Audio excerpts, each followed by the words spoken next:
Warigani mtazamaji wa Terrain Media, tunahakikisha kuwa tunakuhabarisha kutoka ndani na nje ya mipaka ya Tanzania. Irani. Ripoti zinasema kuwa waziri wa mambo ya nje wa Irani hatarini kutumriwa kwa sababu mbalimbali.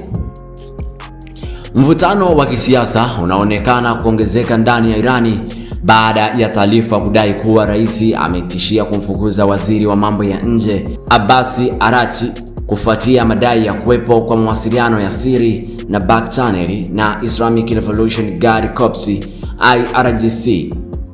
Kwa mujibu wa ripoti kutoka vyanzo vya kidiplomasia na vyombo vya habari vya kimataifa, tuhuma hizo zinahusishwa na kile kinachodaiwa kuwa mazungumzo ya pembeni ya nje ya mfumo rasmi ya serikali, jambo ambalo limeibua wasiwasi kuhusu mgawanyiko wa madaraka ndani ya uongozi wa Irani. Ingawa hakuna uthibitisho rasmi uliotolewa hadharani kuhusu hatua hiyo, wachambuzi wanasema mvutano huu unaakisi mapambano ya ndani kati ya taasisi za kiraia na vikosi vya kijeshi ndani ya mfumo wa utawala wa Irani, hasa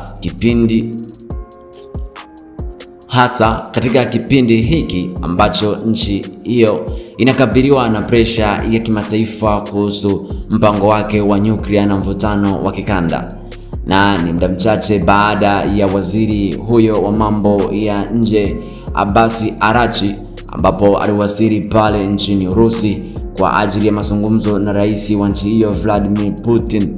Katika mazungumzo yao kuimarisha ushirikiano wa kimataifa, vile katika hatua za ukombozi na utatuzi wa mgogoro kati ya Irani na Marekani. Endelea kuwa nasi katika habari mbalimbali za kimataifa.